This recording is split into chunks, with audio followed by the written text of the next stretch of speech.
मुलांच्या डब्यासाठी काय द्यायचं सुचत नसेल किंवा नाश्त्यासाठी रोज रोज काय करायचं, मग जेवणासाठी, नाश्त्यासाठी, डब्यासाठी किंवा जेवणासाठी कोणत्याही वेळेसाठी करू शकतो इतकं मस्त चटपटीत असं मी आलू पराठा बनवते। तर सगळ्यात अगोदर इथं गव्हाचं पीठ घेतलं आहे, तर याच्यामध्ये मी 2 चमचे ना बेसन पीठ घातले। बेसन पिठामुळं चांगला खमंगपणा आणि एक खरपूसपणा येतो आणि चव पण खूप मस्त अशी लागते। त्यासाठी 2 चमचे बेसन पीठ घातलं आहे, त्याचसोबत मी चवीनुसार मीठ घातलं आहे। आता याच्यामध्ये मी तेल किंवा तूप काही घातलं नाही, मी आता पाणी घालून हे पीठ आपण जसं चपातीसाठी मळतो की नाही तसंच मी घट्टसर असं इथं पिठाचा गोळा चांगला मळून घेते।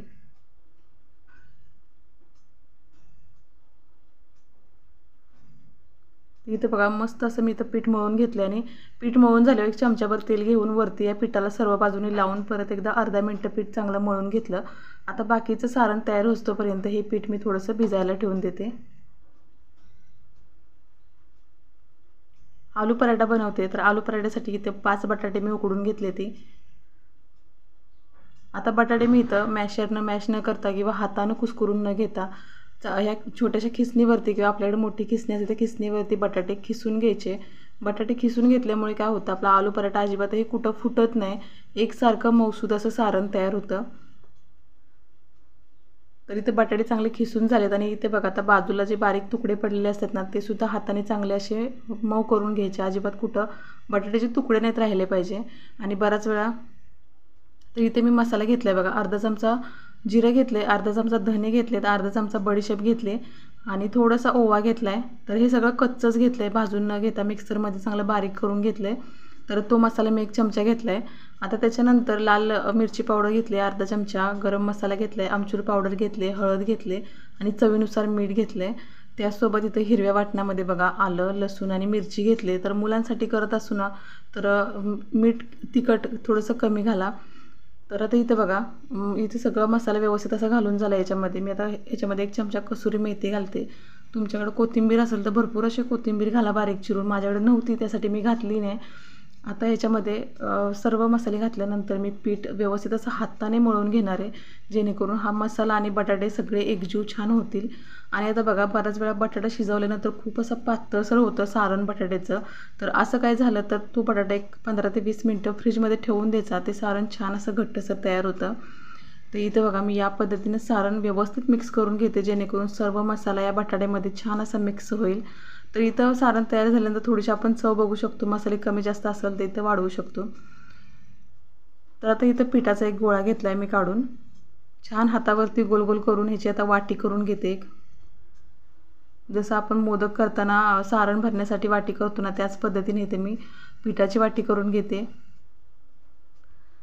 कितपत मोठे कितपत छोटे पराठे बनवायचे त्या हिशोबाने इथं आपण सारण आणि पिठाचा वापर करायचे। तर सारण थोडंसं जास्तच घ्यायचं, कारण आपण आलू पराठे करतोय, बटाट्याचे पराठे करतोय, त्यासाठी खूप जास्त सारण घेतलं तर आपल्याला भाजीची सुद्धा गरज पडणार नाही आणि खायला खूप मस्त असे चविष्ट पण लागतात। तर इथं बघा पिठाची मी वाटी करून छान घेतलेली, ह्याच्यामध्ये एक सारणाचा मोठा असा गोळा जितकं पीठ घेतलेलं तितकंच सारण घेतलेलं, छान असं सारण घातलं आहे आणि मस्त गोल गोल गोळा करून घेतला आहे। आता दोन्ही साईडून व्यवस्थित असं पीठ लावून घेतलं आहे, भरपूर पीठ यासाठी लावून घेतलं आहे कारण लाटताना हे सारण बाहेर आलं तर पराठा आपला फुटू नये, पराठा फुटला तर लाटायला व्यवस्थित येत नाही त्यासाठी।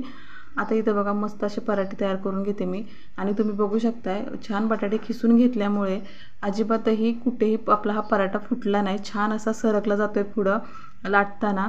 तर मी अगदी खूप छोट्या साईजचे पराठे केले नाहीत, बऱ्यापैकी मी मोठ्या साईजचेच पराठे तयार केलेत। तर इथे बघू शकता मस्त असा पराठा तयार झाला आहे आणि खूप जास्त पातळ नाही किंवा खूप जास्त जाडसुद्धा नाही केला।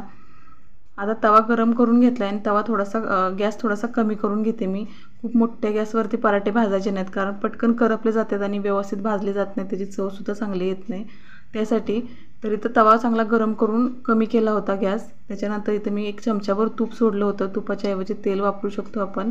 त्यानंतर पराठे घातले होते आणि एका साईडून पराठा थोडासा भाजल्यानंतर मी दुसऱ्या साईडला पलटवून घेतला आणि त्याच्यानंतर मी दोन्ही साईडला खूप मस्त असं तूप लावून घेतलं आहे। तर तूप आवडत नसेल तर तुपाच्या ऐवजी आपण इथं तेल लावू शकतो किंवा बटरसुद्धा लावू शकतो। तुपामुळे किंवा बटरमुळे पराठे खूप चविष्ट लागतात आणि मुलांसाठी करत असेल ना तर आपण तूप वापरलं तर खूप मस्त आहे, कारण मुलं असंही तूप खायला मागत नाहीत। तर इथं बघा दोन्ही साईडून मी छान खमंग खरपूस असे पराठे भाजून घेते। आता ह्याच्यामध्ये बेसन पीठ घातल्यामुळे पराठ्याला एक मस्त असं खरपूसपणा आणि खमंग असा छान रंगसुद्धा येतो. तर याच पद्धतीने मी आता बाकीसुद्धा पराठे लाटून घेते.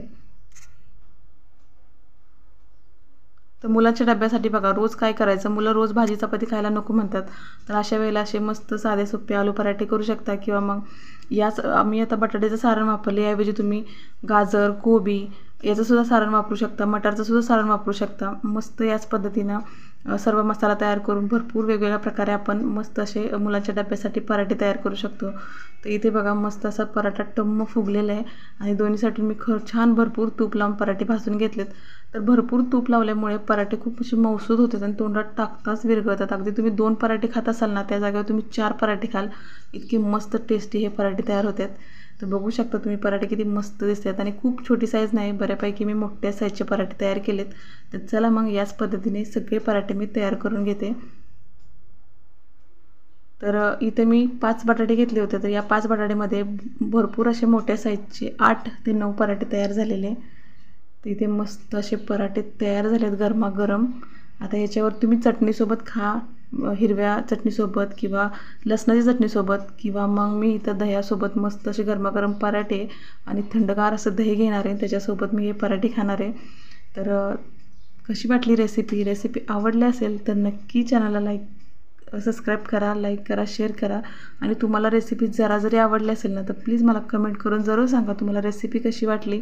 तर चला भेटू अशा छानशा साध्या सोप्या रेसिपीसोबत. तोपर्यंत धन्यवाद.